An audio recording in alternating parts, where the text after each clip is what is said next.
pumpkin scones. We're gonna make a roast beef sandwich with our leftover focaccia, and then we are going to prep up some we're gonna prep up some stuff for dinner tonight. We're gonna prep up some sourdough rolls as well as a chicken roast. That way we can kind of pop it in the oven, and then we'll finish it off later tonight. But let's start for our, before we jump into our pumpkin scones, we are going to start blooming our yeast for our sourdough rolls.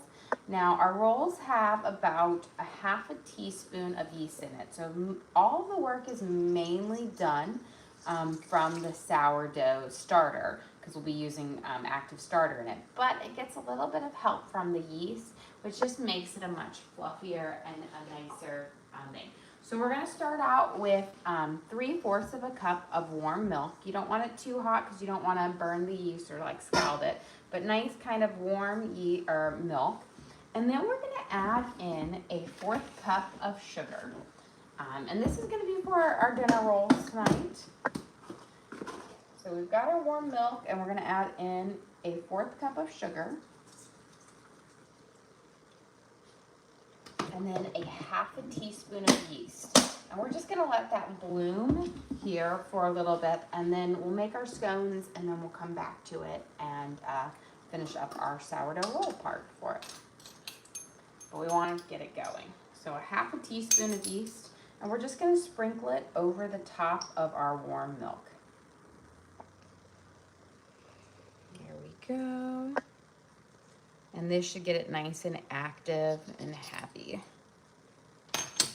Okay, we're gonna set this to the side, and then we're gonna work on the base for our sourdough pumpkin scones, and we're gonna do a brown sugar glaze on them as well.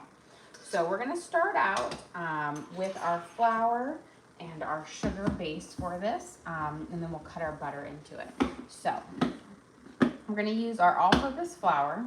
Put this right over here. And we're going to start out with about 2½ cups of flour.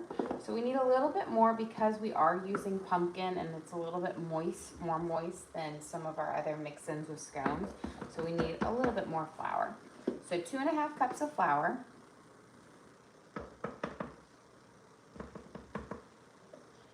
And let's get our half going.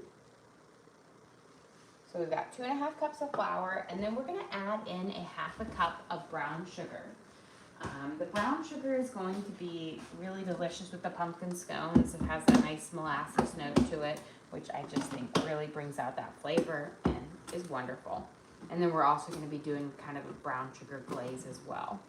So a half a cup of brown sugar. Make sure you've got it firmly packed in. A little bit of that sugar off of me, and then we're going to add in a teaspoon of salt, and then 2½ teaspoons of baking powder and some spices, and we'll get that kind of going to where we can cut our butter into it. So a teaspoon of salt, 2½ teaspoons of baking powder,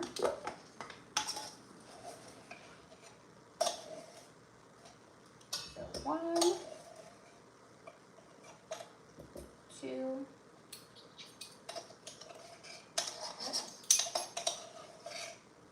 and a half. And then we're going to do a teaspoon of cinnamon and 2 teaspoons of pumpkin pie spice. And then we're going to give this a quick stir, and then we'll cut in our ½ cup of butter. So 1 teaspoon of cinnamon, and 2 teaspoons of pumpkin pie spice. So 1 and 2. So we've got our kind of our dry base for our ingredients in here.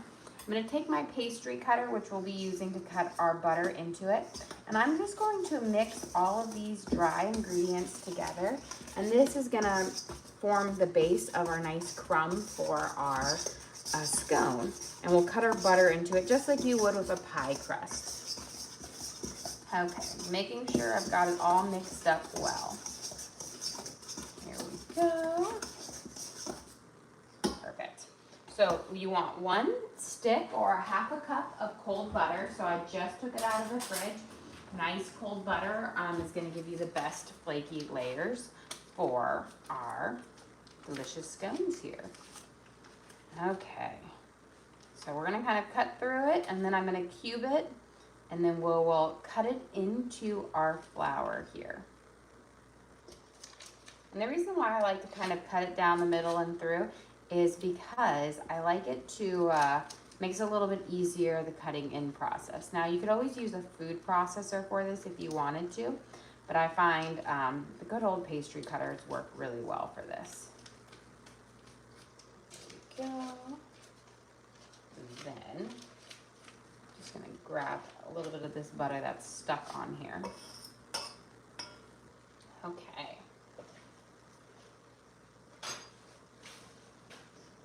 And I'm going to kind of toss my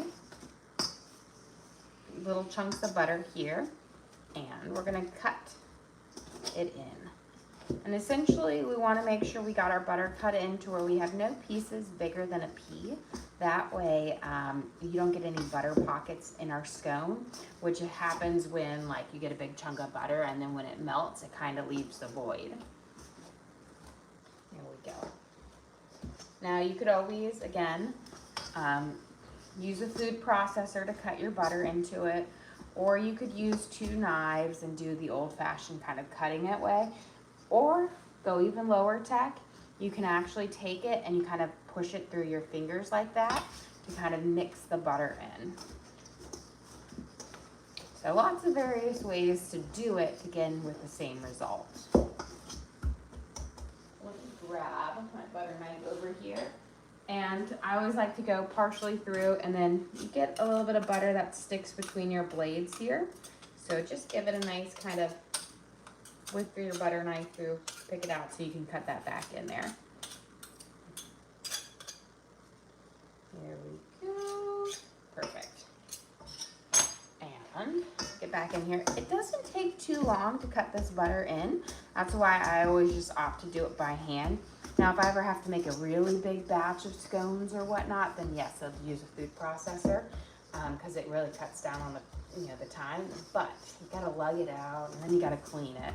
So for just a small batch, it's not worth it to drag it out. Here we go. Looks like we've got them all kind of cut up now. And then I'm gonna grab a small bowl and we will do our kind of our wet base, and then we'll mix them together and we'll do our press and folds to make the base of our scones. So let me grab a small bowl here. And for our base for our pumpkin scones, we're gonna use a half a cup of pumpkin puree. I bought a big tub of our box of pumpkin puree from Costco, so I'm like, gotta use it up. Lots of pumpkin inspiration. Okay, so we're gonna use a half cup of our pumpkin puree. So I'm just gonna kind of eyeball what I think is pretty close to about a half cup. There we go. That should be a little teeny bit more. So our half cup of our pumpkin puree, and then we are going to add in 1 egg. Can you go over what a scone is? A scone is, the best way I like to describe it, is a mixture between a biscuit and a cookie. So it is sweet like a cookie in a sense, but not as sweet as a cookie. But it has nice flaky layers like a biscuit, but it has kind of a nice crunchy outer crust with that soft flaky layers in the middle. They're really lovely. And my kids, everyone loves them. They're so delicious because they're not like you can eat them and you don't feel necessarily guilty about it. Okay, we have our egg in here. We've got our pumpkin puree. We're gonna add in a half a cup of sourdough discard. So I've got some discard in here. There we go. And then we're gonna add in 1/4 a cup of cream. Let's see if I can see it on here. There we go. So 1/4 a cup of heavy cream.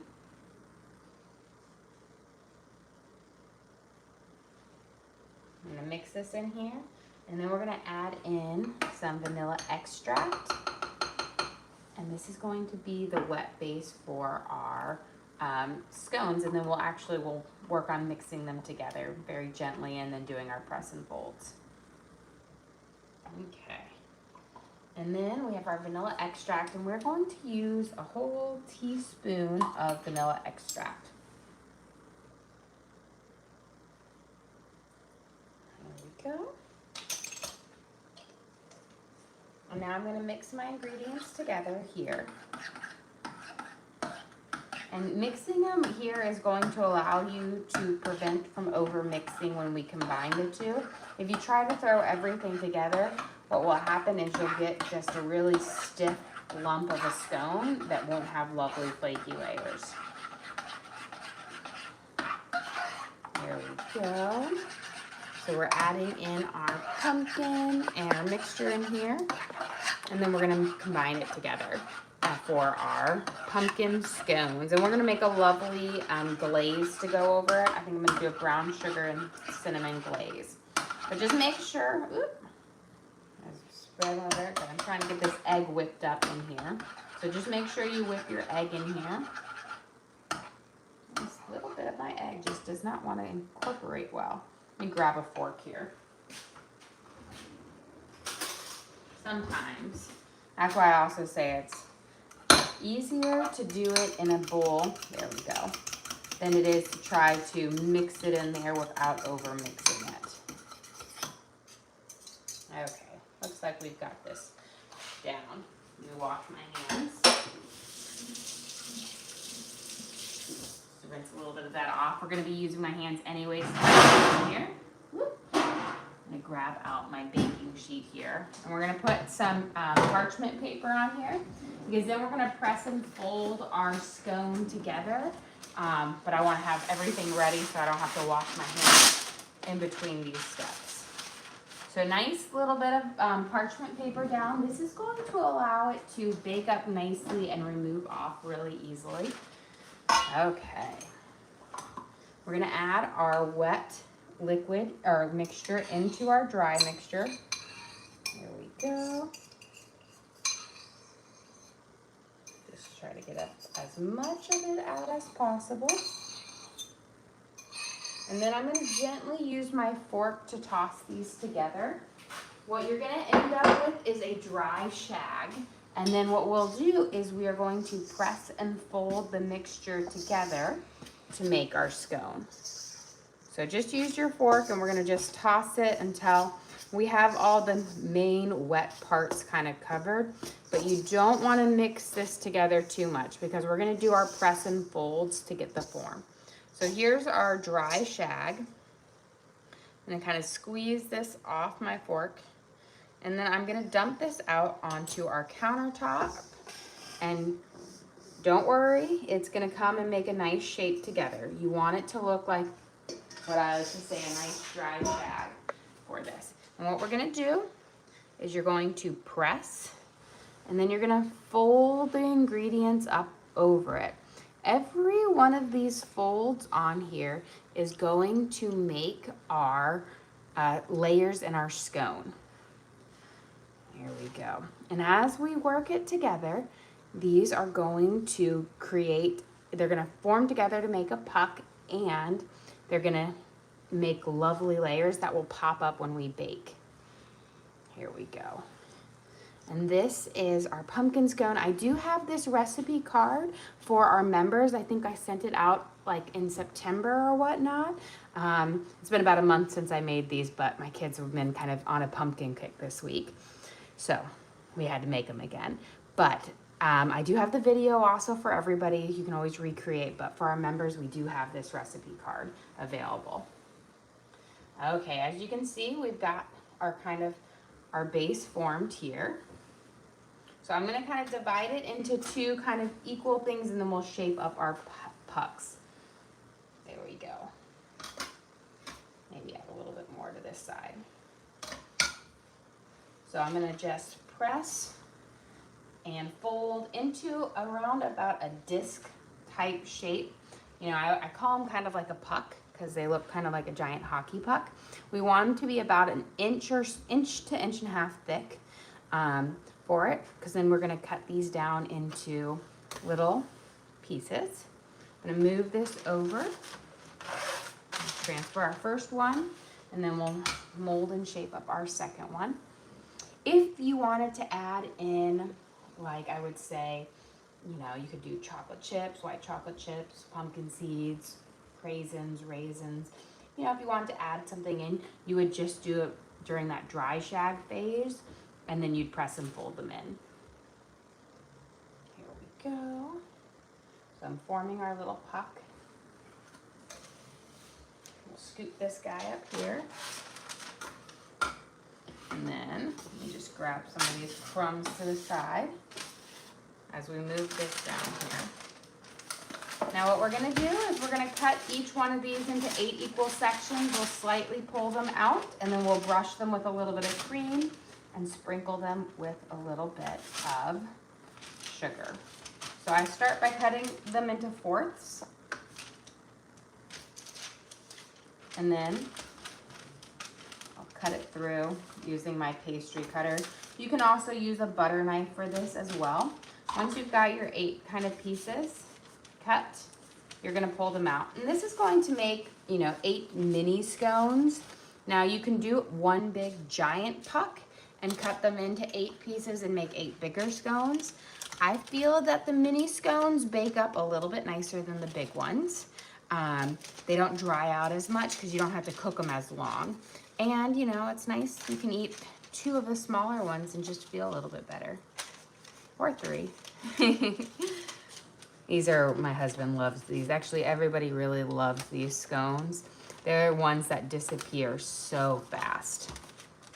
Okay, we've got our things. We're just gonna pull them out so that they are going to puff up and get bigger. So you wanna leave a little gap between them so that they kind of crisp up on those edges as well. I'm gonna wash my hands, and then we'll brush them with some cream and pop them in the oven.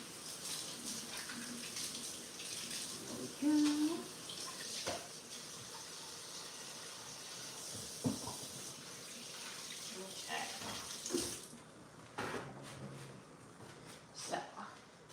Let me grab a small bowl. We need about a tablespoon of cream. You don't need a whole lot, just a little bit to brush over the top of each one.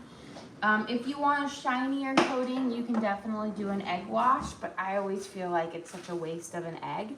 And the cream, gives you the perfect amount, a nice kind of golden brown, and it's gonna allow that sugar to stick onto it.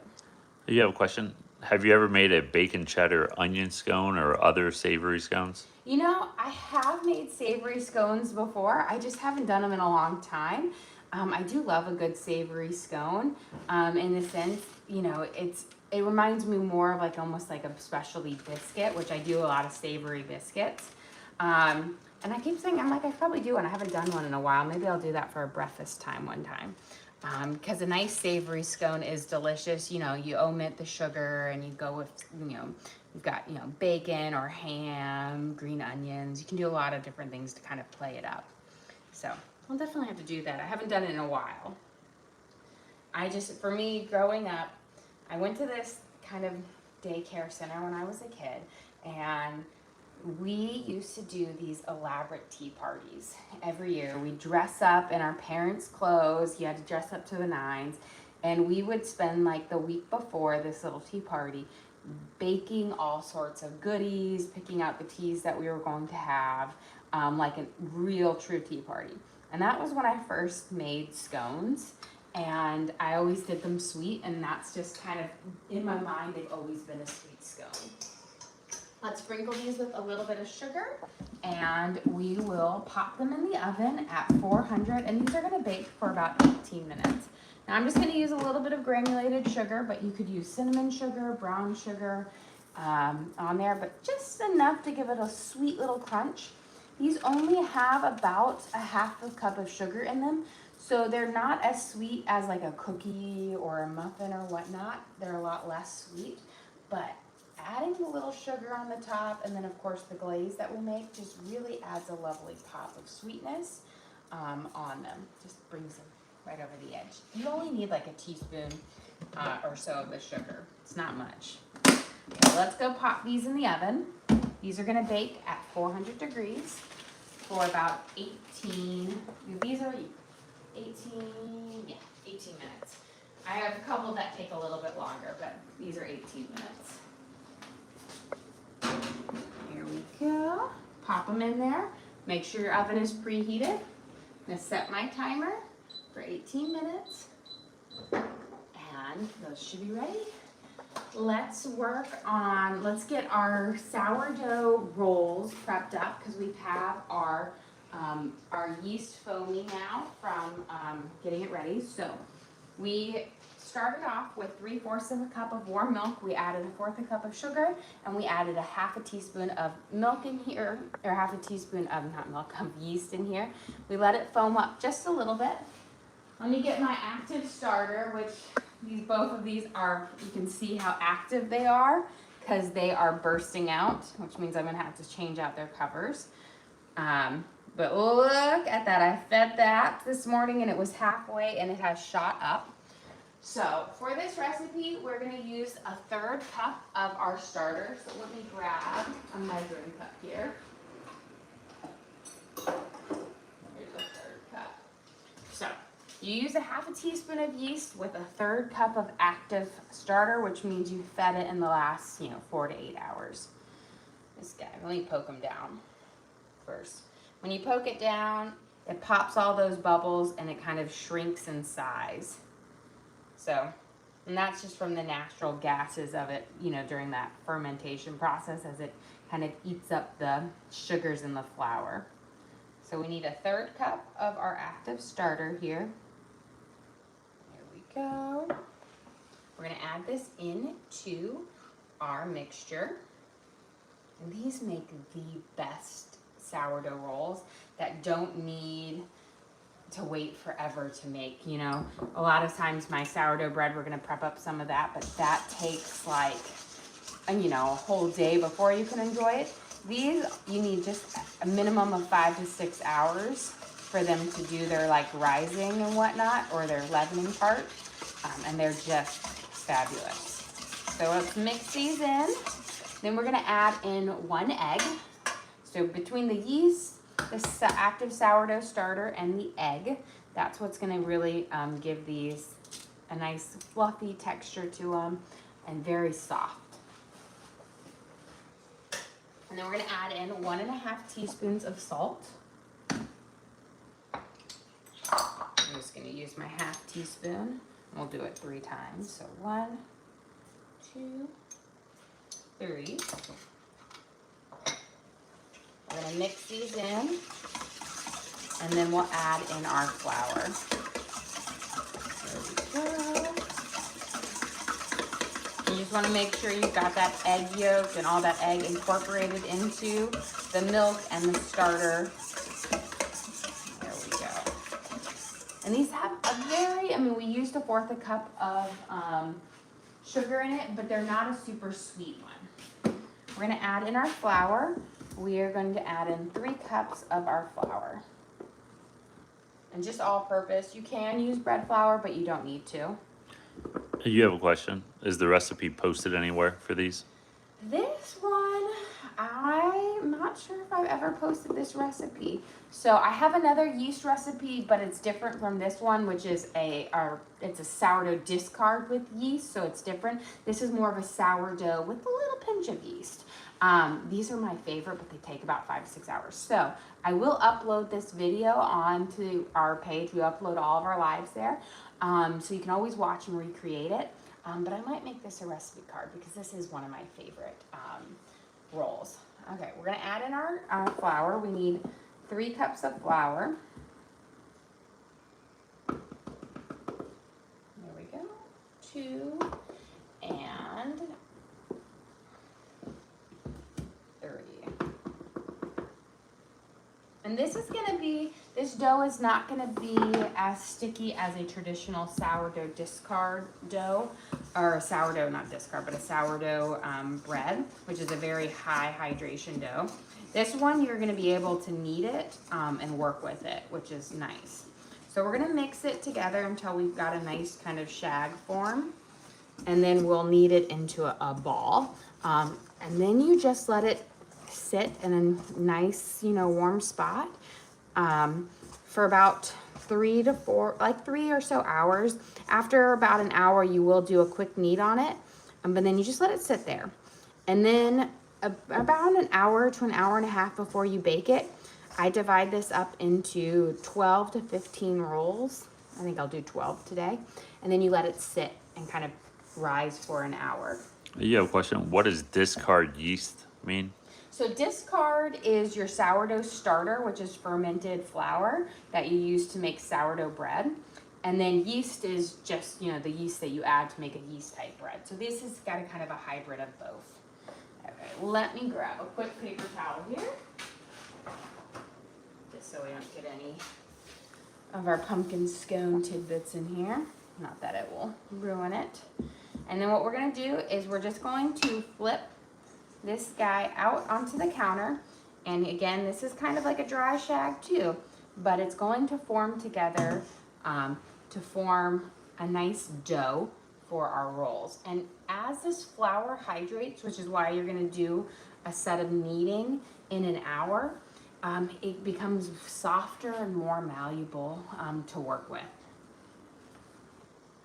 Here we go. So we're gonna knead it together. So you see it's not like a sticky loaf of bread like sourdough, which has a much higher liquid content in it. This one, it's a softer, easier to work with. Here we go. Beautiful. Yep, get that piece on there. And then I'm gonna pull all these little scraps in and we'll knead them into it. And then we're gonna let it sit again for about an hour, and then it will be much softer and easier to work with. And we'll do another knead again with that. And then we let it rise to about an hour before we're ready to bake it up. And then we'll shape it into our balls. 2 different questions, but related. Does your oven have a proof setting? And then someone else asked, what is proofing?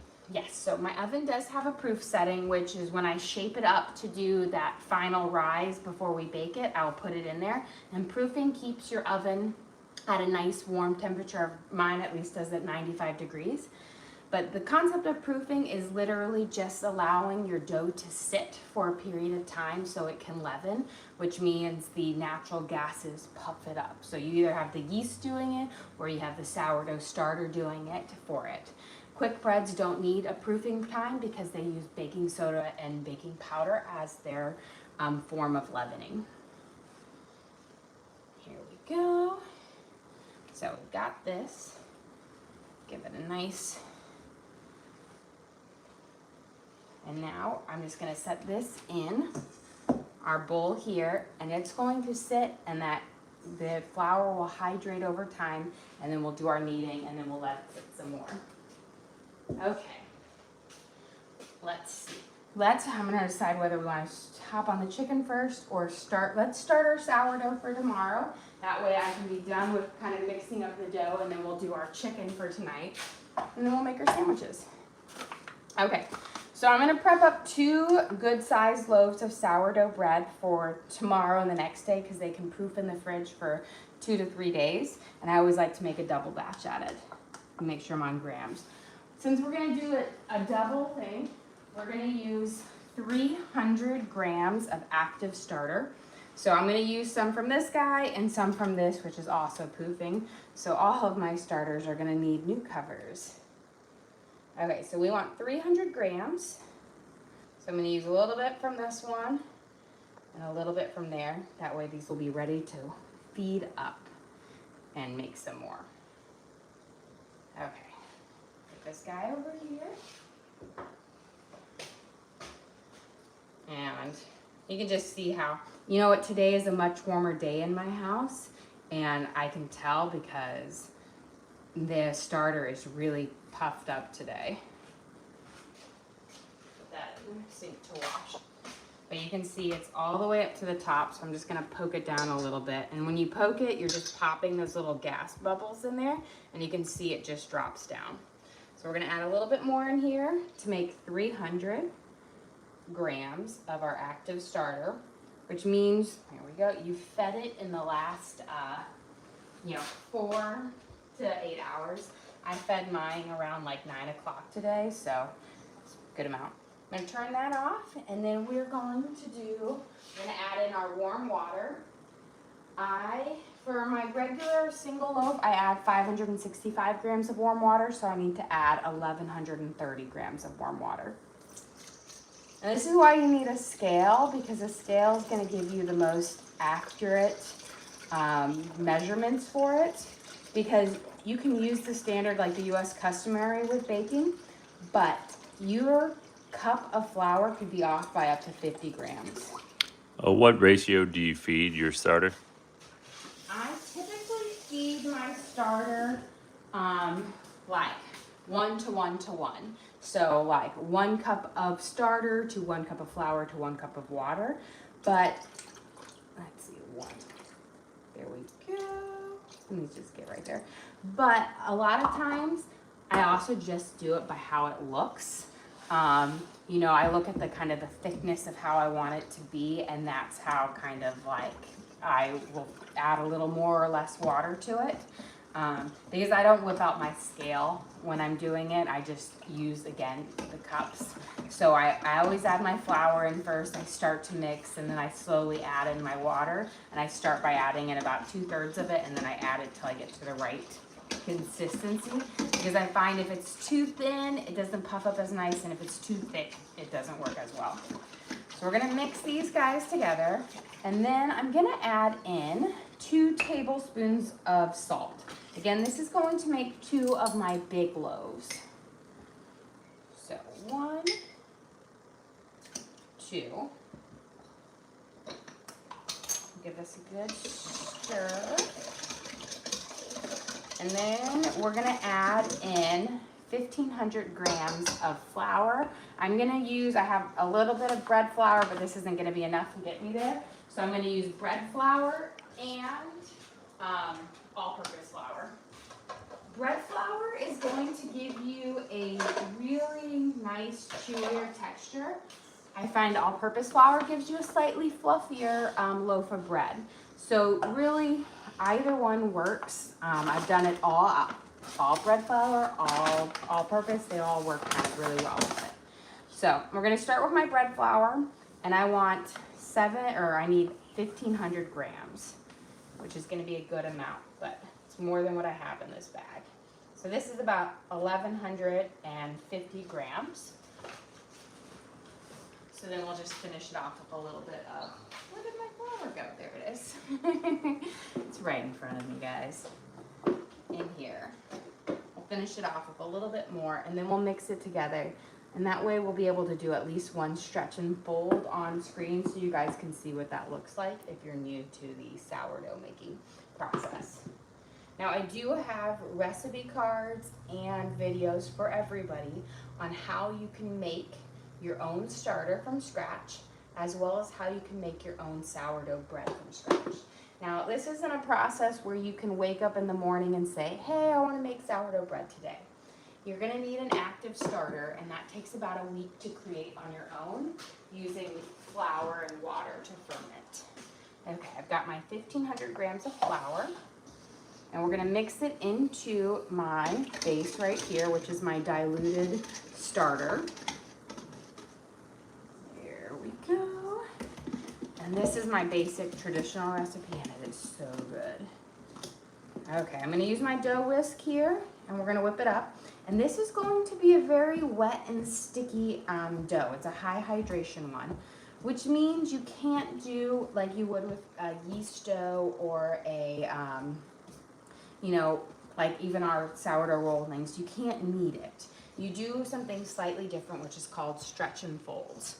So once this is mixed up, we'll let it sit for, a few minutes till the end of the stream, and then I'm going to show you what a stretch and fold, which is essentially using wet hands to pull your dough up and over. Here we go. Beautiful. So just mix this guy up. Perfect. And I'm just going to mix it until all that flour is incorporated, and then we'll let it sit. But it is a very soft and fluffy dough. And for sourdough bread, it's delicious.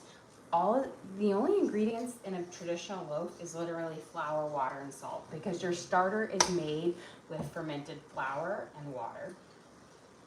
Here we go. Okay. We'll let this sit here. And then we can do our stretch and folds. I'll actually pull this out because we're done with that part of it. And let me check our timing on there. Okay, because I don't want to necessarily dive right into my chicken.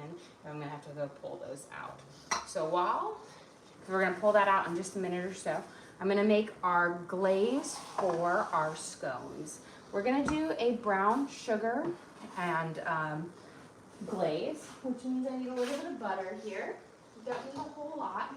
We're going to do about 2 tablespoons of butter for this glaze, and we're going to melt it. We'll add in our brown sugar. Let me get this right here, and we'll turn it on. And then we just add a little bit of cinnamon, a little bit of cream, and a little bit of powdered sugar. That makes the best glaze. Now, you have to be careful when you're making the brown sugar glaze that you don't leave your brown sugar and butter melting for too long on the stove, or you're going to turn it to caramel, which, while caramel is delicious, it will not turn into a good glaze. I always do about equal parts brown sugar to butter. So since I used about 2 tablespoons of brown sugar or butter, I'm going to use about 2 tablespoons of brown sugar, or just roughly a clump about the exact same size as the butter. And grab a little bit of a spoon here.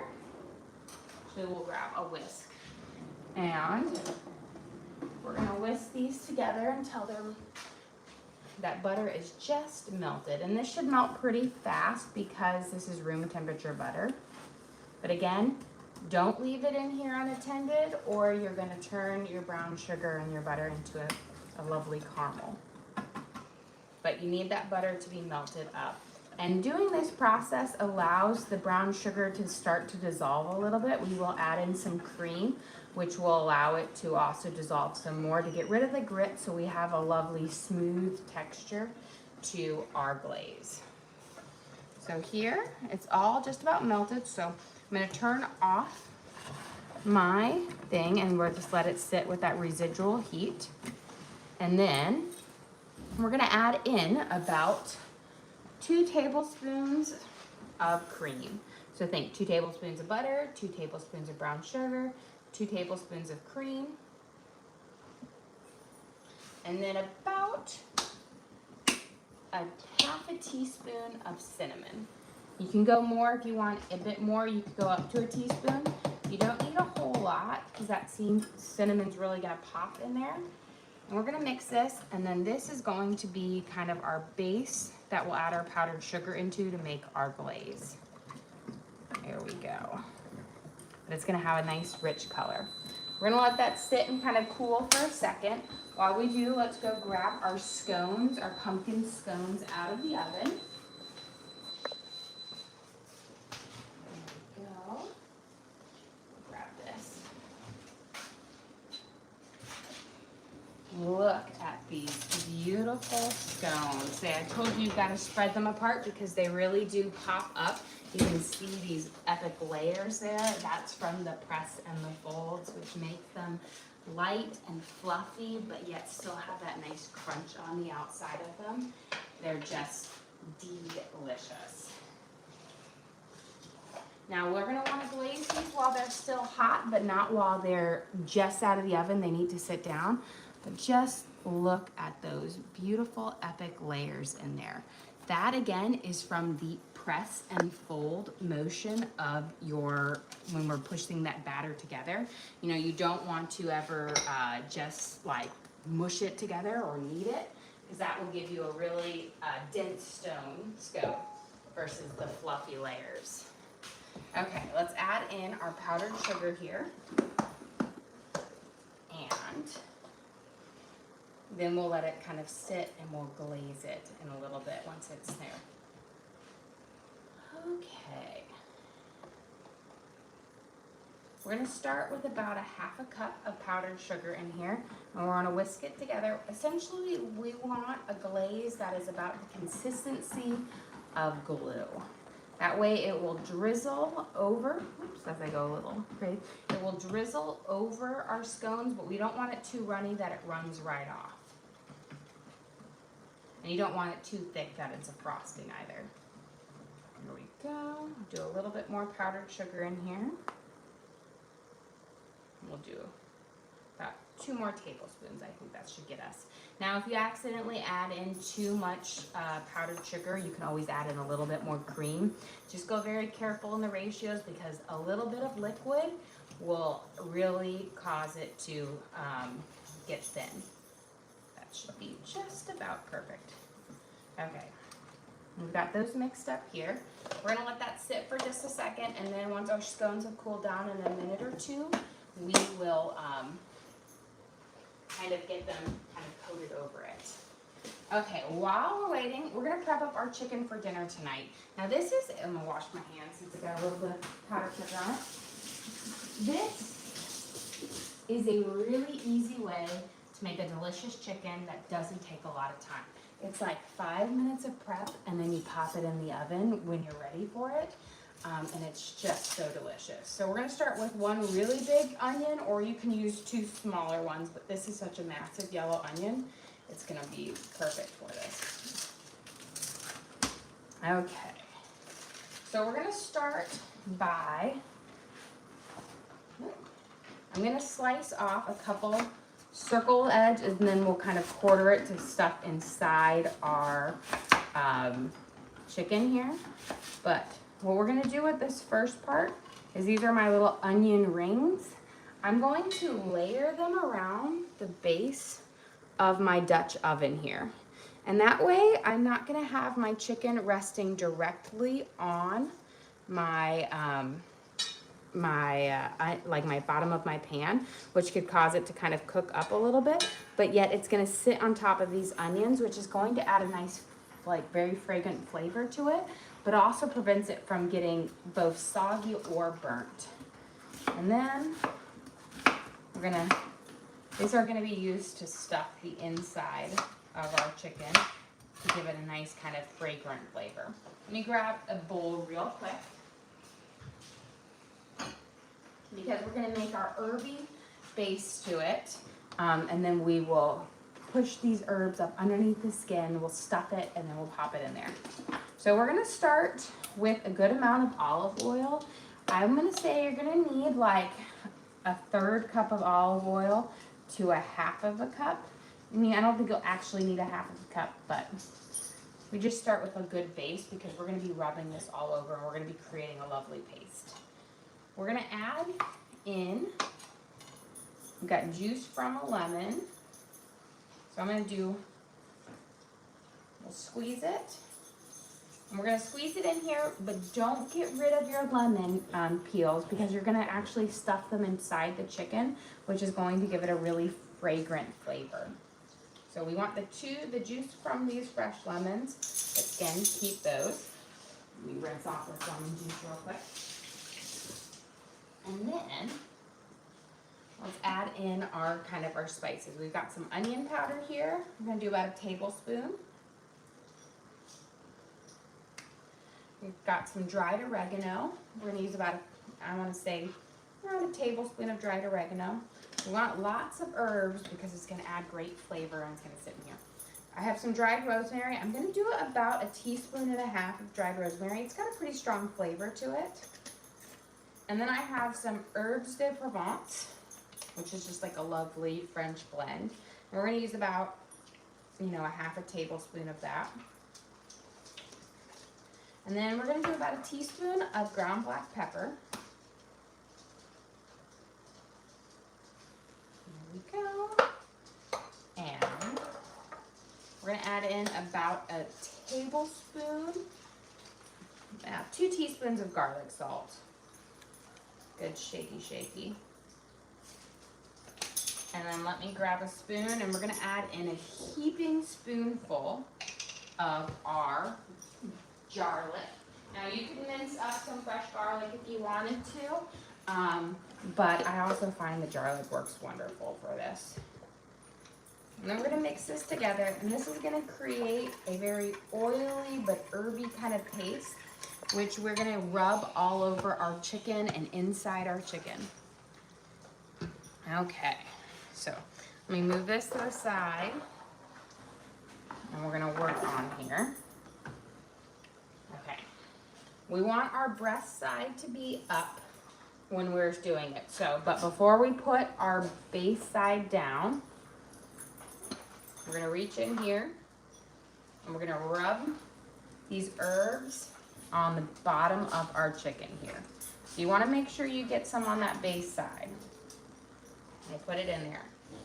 Now, take a good handful, and we're gonna put it inside the base of our chicken, inside that belly here, and really fill it up. We're gonna be using all of this herb base, so you don't need to worry about like your hands going in and out, because it's all gonna be used there.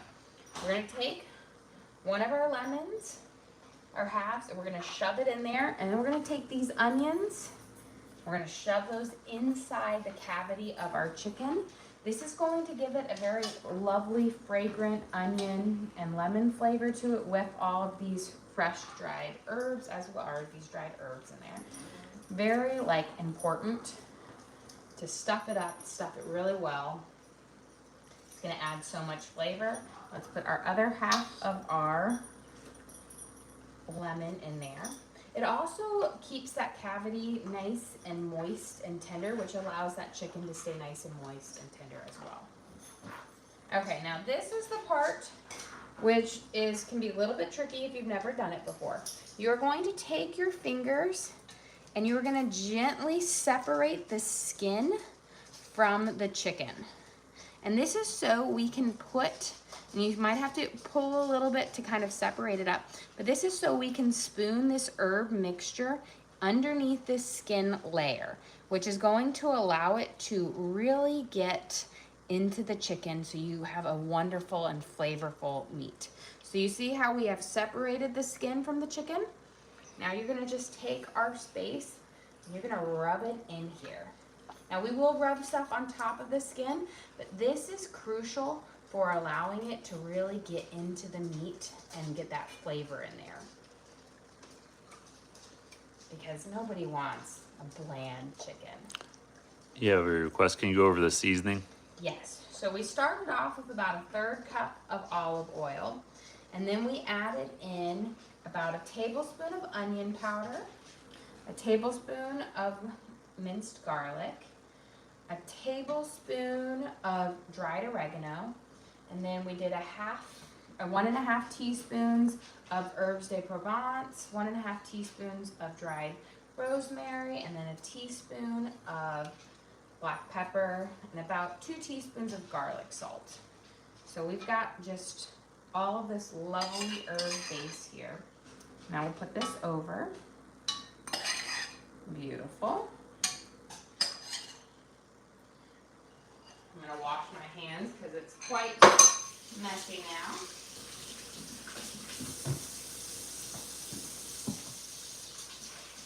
There we go. Get a good scrub down.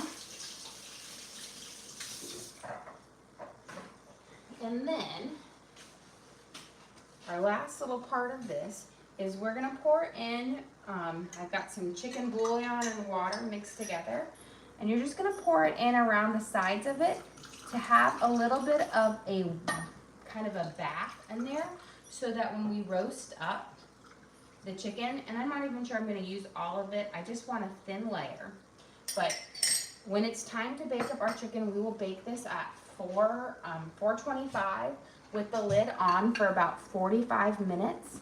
And then we will take the lid off, and then we will bake it with the lid off for about 45 minutes to get you that nice crispy skin that isn't burnt. But that steam in there is going to allow, that broth is going to allow that chicken to stay very, very moist and delicious. Okay, let's pop this over here. We're gonna drizzle up our scones. We're gonna whip up our sandwich because we are almost done here for this. Okay. So last night we made this delicious focaccia for dinner, and I was like, you know what? let's whip up a quick roast beef sandwich with it. So we have our Italian seasoned focaccia. This is with our this is a half sourdough starter with half yeast in it. But it was so soft and fluffy. You can even see how soft and fluffy it is, but it had a delicious crusty skin on it. So we are going to start by cutting this guy right down the middle in half. This makes, I want to say, leftover focaccia makes the best sandwiches because it has so much flavor to it, but it also has a delicious chewy crust to it. It's just lovely. There we go. So let me grab my butter over here. And we'll just let it toast up just a smidge while we drizzle our scones, and then we will build out our sandwich. And then I can show you guys our last stretch and fold, and we'll be done. So like just a few minutes.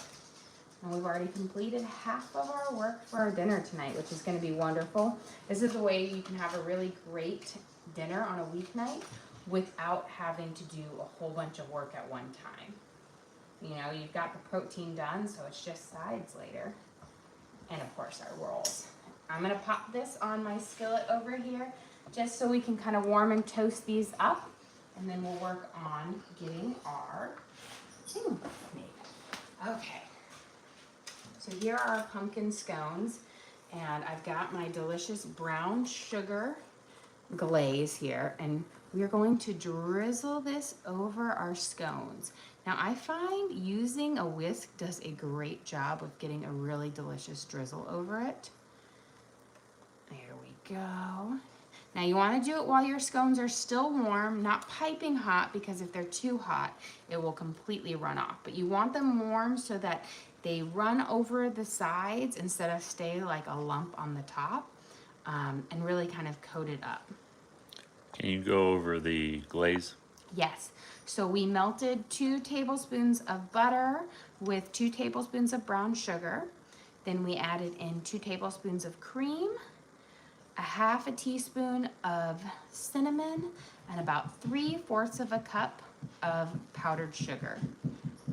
And that just gave us this delicious brown sugar glaze that was going to add an extra pinch of like sweetness to scones that aren't an overly sweet treat but are delicious. Okay, so here is our sourdough bread that we prepped up. I told you this is a high hydration dough, which means it's going to be sticky, but don't let that scare you. The way you get around that is you make your hands nice and wet. Wet hands are essentially non-stick hands. And then we're gonna do our stretch and folds, which means you're gonna pull it up and fold it over. Pull it up and fold it over.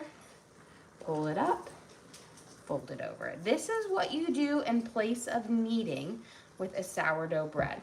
And you do this every 30 minutes for 2 hours. And all you have to do is 5 or 6 little stretches, and then you've got it good for the next one. It's a really important step that helps develop the gluten in your bread, as well as the lovely crumb on it for it. So really important. Okay, let's see how this butter is melting up. Beautiful. We are just about there. So we'll let that toast up just a little bit longer. Let's get our cheese and our sandwiches made, and then we can serve up. So I find roast beef and cheddar are just delicious. So I've got a big block of cheddar cheese, and we're gonna just get my cheese here, and we will pull off some of our cheese, and we'll put it on there. That's why I want to toast up my bread, because I don't want to melt with the roast beef and cheddar, because with the focaccia it's not going to toast up quite as nice, but warming it up will allow this cheese to get a little bit nice and warm. Let's get this. Plenty good slices here. There we go. I think this should be nice and ready. We'll bring it over here for it. Okay. There we go. We've got a nice kind of hot and toasty, a little bit of melted butter on there. And we're going to put our base layer of our cheddar cheese on here. There we go. So each one has a nice good layer. And then we're just doing a really basic roast beef sandwich. So I've got just some good old Hillshire Farm roast beef, but you can use really any one that you like. And you want to open it up and you'll get a good spread amount. I feel like this will make 2 really big sandwiches, or if you were to serve it with soup, this would easily make 4 perfect size sandwiches. Let's get all of this up. We're gonna add it on, get our roast beef going. Beautiful. Perfect. So we've got our sandwich here. Now before we put on our next layer of our cheese, we're gonna add on some red onions. Red onions are perfect for sandwiches, salads, eating raw. And like I always say, you don't wanna cook with red onions because they lose their texture and their flavor. But with a roast beef and cheddar, the red onions will be wonderful. Here we go. Nice kind of thin layer to give you that nice little crunch. And then let's finish up with our cheese. I always have to switch my angles and go to a different angle when I'm peeling. There we go. Because if you keep peeling the same one, I don't know if you guys ever have this issue, it like starts to break after a little while. Beautiful. Got our next one done. And now for the one for me, I like to make mine a little bit more bougie. I'm gonna add in a little bit of sun-dried pesto because I feel like the roast beef and the cheddar will actually complement the sun-dried pesto beautifully. So get this guy open. And I was super excited because my favorite marinara brand, Rail, apparently makes a sun-dried tomato pesto. So I'll be interested. I've never tried their brand of it. But we're gonna just take a small amount and then we're gonna spread it on right here. You don't need to go super thick because sun-dried tomato has a lot of flavor.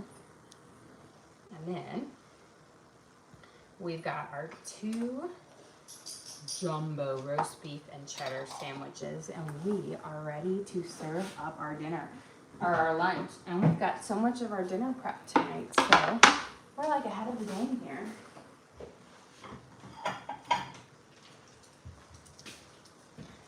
Okay, for lunch today, let's see which this one, we'll do mine. We've got our delicious roast beef and cheddar and sun-dried tomato on our homemade focaccia that we seasoned with Italian spices and garlic salt. We toasted it up and we'll have that ready for our lunch, which will just be a nice, light, and delicious. But the star really is we have our gorgeous pumpkin scones with our brown sugar glaze. You can see all of the layers in our pumpkin scone. This is created from our press and folds. We used a 1/2 cup of pumpkin puree in here, and we are going, and we used our sourdough discard in there as well. So just a lovely, delicious lunch and simple today, but we also did a lot of prep. We prepped up our chicken for later tonight. So you'll have to come and join us back later when we roast this up, as well as our rolls and our prepped our sourdough. Well guys, thank you so much for joining us here today.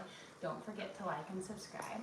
I try to do live cooking shows every single day, kind of show you what we're making for our family and hopefully teach you guys something along the way. Again, we do upload all of our videos to the link on our page, so if you ever want to recreate any of these recipes at home, you can just go to our page, search for what we made. So we've got our pumpkin scones and our dinner prep, and you can always watch and cook along with me again. We also have a link to our Amazon storefront. This has all of our different cooking gear and gadgets. I've got my knives, my cutting boards, my Dutch ovens, my head splat, all the different gadgets I use in the kitchen I have in there for you guys to check out. But again, thank you so much for joining us here. Don't forget to like and subscribe.